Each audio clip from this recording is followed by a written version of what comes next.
Welcome to Firstline Compliance's Carefully Off the Cuff. Hi everyone, I'm Josh Weinberg, and we are here with a very special episode of Carefully Off the Cuff to discuss limited English proficiency, language access programs, and I am joined by probably the country's leading expert in the area, if not the at least one of, Arlyn Kalinski, who is VP of Compliance for Guaranteed Rate. Arlyn, thanks so much for being here. Really excited about doing this show today. Yeah, thank you for the invitation and for those kind words. Appreciate it, Josh. Absolutely. Happy to be here and to chat with you today. Thank you so much. So the other piece we're going to talk about, which I think is kind of pushing the subject of language access and limited English proficiency, is March's requirement from Fannie and Freddie, or the GSEs, related to the Supplementary Consumer Information Form. We in industry have termed this the SCIF. And the important piece there is the return of the language preference question. And so, Arlyn, what I'd love to do is just talk about a few pieces or topics. We're going to run out of time quickly, I know, but really would love to get some of your thoughts on how this shifts industry, both about where industry is, where you have seen the industry kind of transition, and some of those important points to consider as we're implementing the SCIF. So let me go ahead and turn it over to you, give some opening thoughts, and then I'll start jumping in with a couple extra questions. Yep. Yeah, so lots to talk about. So I'll try to run through my thoughts fairly quickly. So as you mentioned, Josh, now during the application process, we have to ask that language preference question. The customers will have to select English, Spanish, Chinese, Korean, Vietnamese, Tagalog, other with a free form section, and I do not wish to answer. So when I think about this, and I get this question a lot, is what is the impact? The impact is pretty huge, right? We already have seen that several of the LOSs have published press releases saying they're ready, right? They've made the necessary enhancements to be in compliance. You know, as a compliance practitioner, we understand the implications of this requirement, the state and federal level. We know what it means to ask, retain, and share this language preference. We know there are implications from a marketing, soliciting, negotiating loan terms standpoint. But we know that there's really no cohesive law about LEP. There's guidance, there's recommendations, there is you should, because you should, or because we have to, right? So you and I have talked about that in the past. My standpoint is, if we choose to ignore things, we might be late in implementing impactful strategies and building impactful offerings for our consumers. You know, there are states that have implemented LEP-related protections for their consumers. At the federal level, we know HR 3009 is out there. Now, this enhancement that we're talking about today, we also have seen an open letter that was published in November 2022, an open letter from organizations such as the Americans for Financial Reform, the National Consumer Law Center, requiring that HUD strengthen language access for FHA borrowers. So enforcing that lenders and services provide disclosures to all borrowers, use translated documents from the clearinghouse, from the FHFA clearinghouse, that, you know, all lenders and services provide oral interpretation for LEP homeowners. So we know where this is headed, right? There's a lot happening. And I feel that many organizations out there struggle with making the business case. And this is something that you and I have also talked about in the past. How do they make a business case for this enterprise language program that might be needed to support LEP consumers? But if you look at the business case around this, if you look at census data, articles published by the Urban Institute, the Latino Collective, among others, we know that almost 20% of the US population today uses languages other than English in their home. We also know that 25 million people in the US are considered LEP. 64% of those speak Spanish. So if we take the Latino population to start, like for example, the Urban Institute has published reports that indicate that for the next 20 years, 70% of first-time home buyers will be Latinos.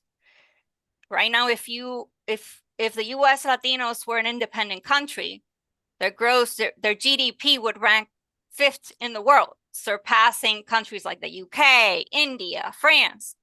So their buying power is through the roof. They're heavy users of technology. They're mortgage ready.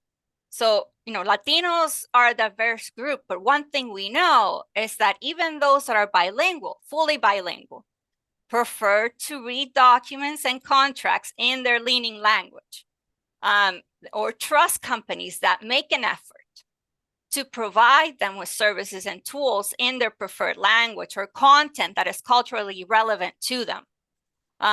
So as an industry, I feel we need to find solutions to support them and meet them where they are. Clearly, our goal is to make people feel empowered, that they understand what they're signing. Trust in our industry is crucial. We have to find ways to build that confidence in the process. People need to feel comfortable that they know what they're signing. If you purchase a mortgage from X lender and your experience was great, you're going to go back to that lender, and word of mouth is also very important. You're going to spread the word that you had that great experience. So from my standpoint, I feel like those of us that are unprepared for the impacts of these changes will probably lose market share. So it's important that we act early, and those that do will lead.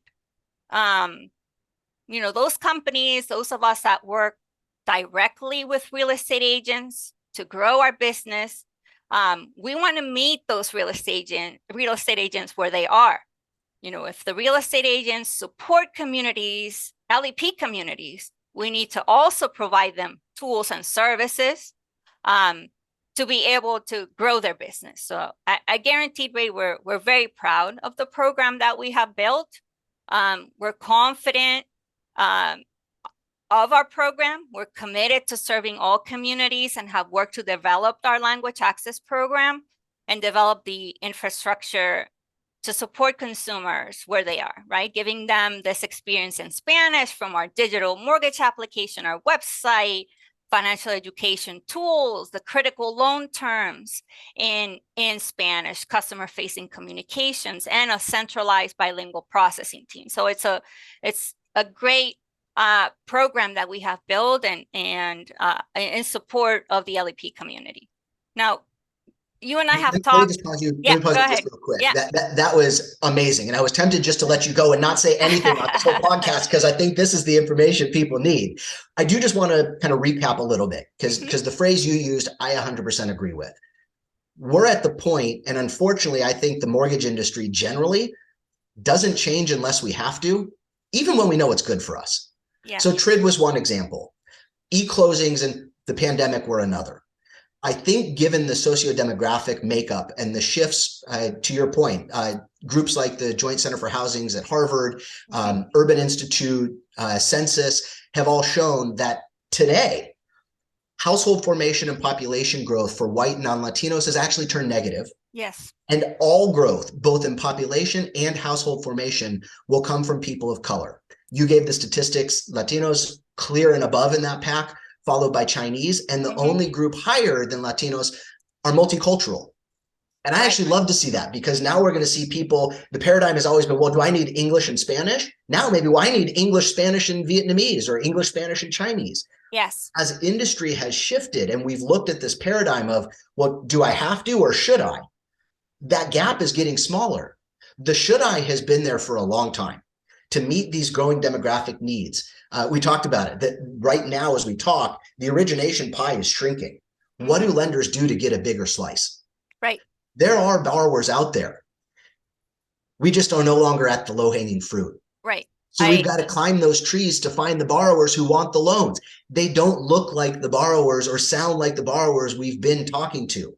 So what do we do as companies, as industry, to serve those consumers and to provide the credit that people are looking for? This is a way that we come together. There's people who want loans. We want to give loans. So what do we do to bring those into one? So again, from a recap perspective, we talked about the SCIF and the language preference question being required March 1st. The second piece, which I don't think industry has caught on quite as much to, is that there's an additional requirement March 1st. And I should say these requirements are specific, again, to FHFA loans, so GSEs, correct, not at this point required on jumbo or non-QM or FHA. I will tell you, though, when the FHFA came out with their announcement on the SCIF, Director Chopra was one of the first to tweet on it and said, everybody should be doing this. This should not be limited just to GSE loans. As you mentioned, the November letter from community activists asking FHA to take similar approaches. That's important. The other component is the requirement to provide fair lending data when we do servicing transfer, including language preference. That, I think, goes a long way, both at not just this upfront on origination, but ensuring that we've got continuity of process into the servicing side, and that servicers have information to be able to provide accommodation to borrowers or to consumers who need it on the servicing side. Right, and from the get-go, right? So as the file transfers over, if there's subservicers as well, as the file transfers over, ingesting that language preference and then taking the appropriate action as they're required by state law. Absolutely. Yeah. I was going to mention state law. Sorry to step on you, but California, Massachusetts, those are the ones that get a lot of attention because they have that prescribed requirement to give translated disclosures. Correct. But the unconscionability concept, or UDAP, which is actually in many states, about 31 states who have requirements like that, that say it's an unconscionable trade practice that's deceptive to knowingly take advantage of a consumer's inability to understand the contract because of their inability to understand the language. Yes. This is moving. There are a lot of compliance because you have to. I think, though, especially as I look back over the last decade and the changes that industry has made, we've invested hundreds of billions of dollars to improve the customer experience. I think we have to look at, now that the borrower will tell us, I prefer to speak Spanish, when our response is, that's nice, we only speak English, that's not $1 billion experience. It is not. It certainly is not. And so we could do better. We can do better. I mean, our industry is full of amazing technology, compliance folks, legal folks, I mean, and we can definitely work together to find a solution that works for each company and the needs and the infrastructure of each company. But you're right. I mean, when you look at these enhancements or these new requirements, it's certainly a step in the right direction. The intent is to make the buying experience more inclusive. Now, what are we going to do as lenders, as servicers? We know this. We also know that, one of the barriers of home ownership is the lack of language access. So this has been published by, the United States Government Accountability Office years ago. On a report where, they talked about fair lending controls and access for non-English speakers in different housing programs, including MHA programs on the servicing side. But it's clear to all of us that the lack of language access is a barrier to home ownership. And a lot of us are making huge efforts and huge strides to reach those homeowners, those first-time home buyers, and meet them where they are, reaching underserved communities. And the LEP community is part of that group in many cases. So we need to make that effort, right? The more people that understand the process, the more people will have the ability to buy their own home, right? And knowledge is power. Providing this critical information in the language that people are most comfortable in is life-changing. In many instances, this is going to be the most complex financial transaction in their lifetime. And it makes perfect sense to empower them that they know with 100% certainty that they're making the right decision for themselves and for their families.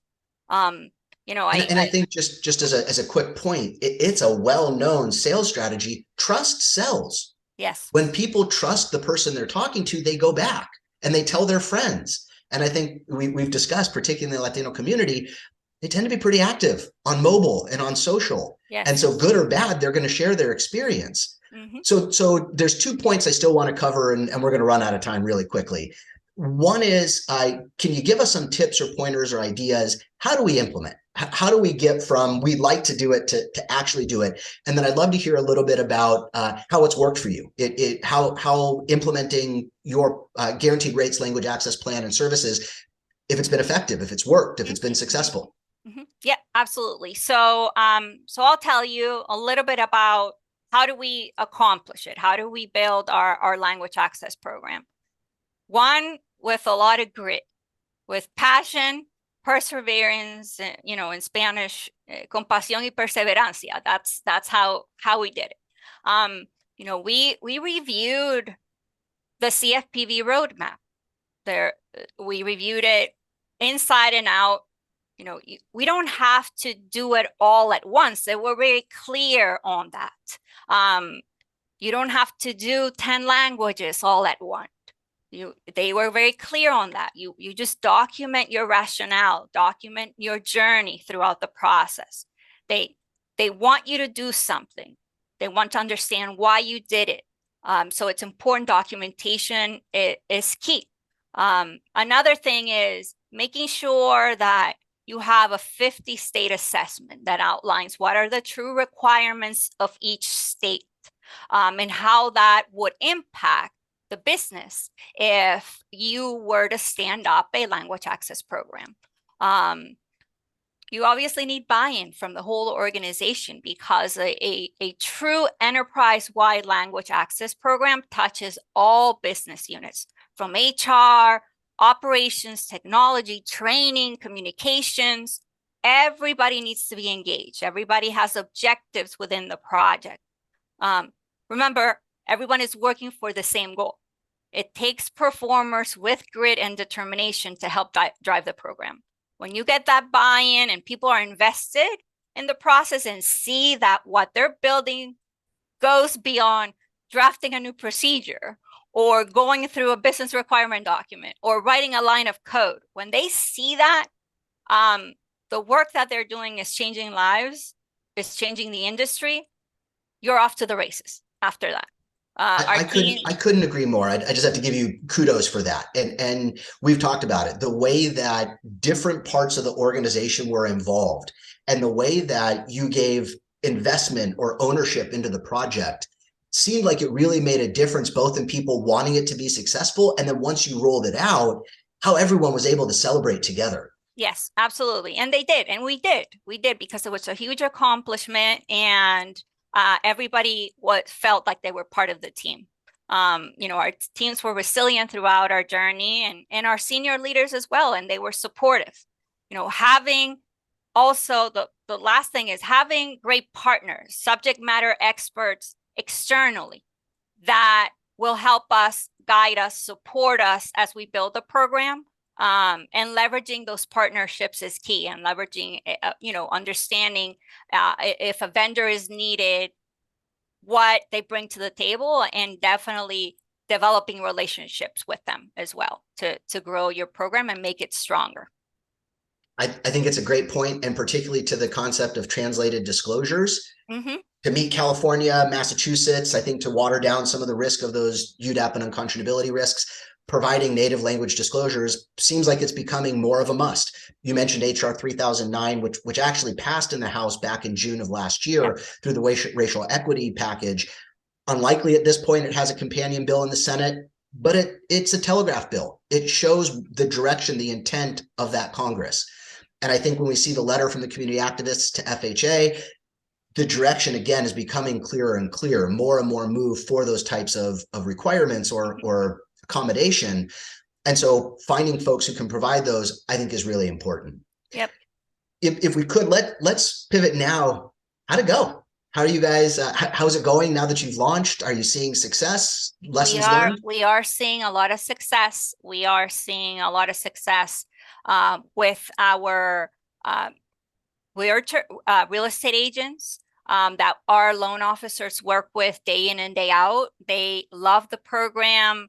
They are, as I mentioned before, they support communities, and they also they're diverse. They're multilingual, multicultural real estate agents, and love the fact that we have all these tools and services to help our consumers. So it's been nothing but positive feedback that we've received from consumers, as well as our real estate agents, and our loan officers are definitely using our language access program to reach communities and grow their market, right? Definitely, it's been well received. So as a compliance geek, I often counsel clients, you probably don't want to be in the headlines. That's usually not where lenders look best. But I actually think this is an opportunity to shout it from the mountaintop. It's something I've said for a while, that lenders who are able to implement these language accommodation and language access programs, they actually build the platform to be able to support and announce, we proudly serve Spanish-speaking, other language-speaking borrowers. And that's got to have my hunch has always been, that's got a positive impact to the consumer. I also think it's got a positive impact for a company for recruiting and retention. Has any of that shown true for you guys? Yes, absolutely. And we don't shy away from being trailblazers, and we'll continue suit. We wanted to build the program, and we wanted to be the first, and we wanted to be, we wanted to make an impact, and we wanted to be trailblazers and build the program, the infrastructure, how we wanted to do it. And we did that, and we're very proud of it. Well, I use the expression, most folks don't want to be the first penguin in the water. Yes. But then there's a lot of fast followers. And yes. So I really give you guys a lot of credit and appreciative that you're taking the effort, that you've invested the time, the money, the resources to push this out. It is something that we need as a country, as an industry. I think it's key to our growth and coming out of this down cycle, to start rebuilding in a sustainable and equitable fashion. Yeah. And so I think it's folks like you and Guaranteed Rate who by taking that leadership position or that first mover position, allow others to see it's okay. Mm-hmm. And I think you're really right. The CFPB guidance from 21 made it clear. Doing something is better than doing nothing. Yes. And you don't have to do it all. Yes. And so following those steps, start with the baby steps, crawl, walk, run. Make sure you've got your house in order. Make sure you've got the components that you need in place before we start marketing. I think that's a piece that sometimes lenders forget or originators forget. Oh, I want to issue a Spanish ad, but I don't speak Spanish. So what happens when the borrower responds to the ad expecting to speak Spanish? Right. There's got to be some way to meet the expectations of the borrowers, and the pieces you put in place seem to be the right ones, the way of building those blocks to be able to have a really solid, sustainable origination platform. Yes. And it, again, it doesn't have to all be done at the same time, right? As we talk about the implementation of a language access program, phases, baby steps.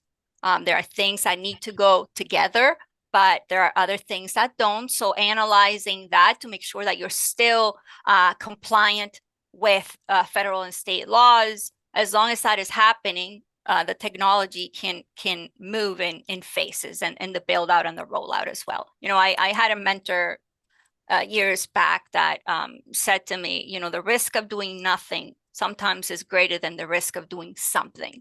And as compliance practitioners, and we sit at the table at times where big decisions are being made on companies and the growth of a company, and how do we find innovative solutions for existing problems. And we cannot run away from risk. we have to analyze the risk and stand up the appropriate controls that eliminate or minimize the risk. That's our role, right? Nailed it. So as organizations, we should be able to accomplish that, to expand language access in the mortgage industry, that way bringing more communities into the dream of homeownership. So what it really sounds like, it was a lot of work, but also sounds like it was worth it. Very much. It was a lot of work, but very, very well worth it. Very fulfilling work. And, now you're getting kind of like feedback from the homeowners and feedback from the loan officers. Big change doesn't happen overnight, as we've talked about, but it's doable. It's hard work, but,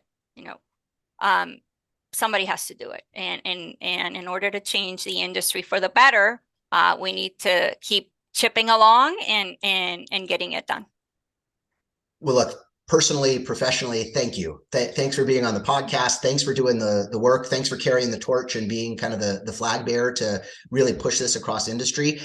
I don't think we're done. I could see this conversation going on for hours. So we'll bring you back and have another conversation. And really looking forward to seeing how your program and Guaranteed Rates program continues to grow and how others in industry tend to follow along. Yeah, thanks so much for the invite, Josh. Appreciate it, and for the time letting me speak to your audience. So thank you so much, and yeah, invite me anytime. I'll be back. Thank you so much. Yeah, thank you. As I usually say as I sign these off, we'd love to know your feedback. Rate, subscribe, review. We'd love to hear from you, and we'll see you next time. Arlyn, thanks so much again. Thank you.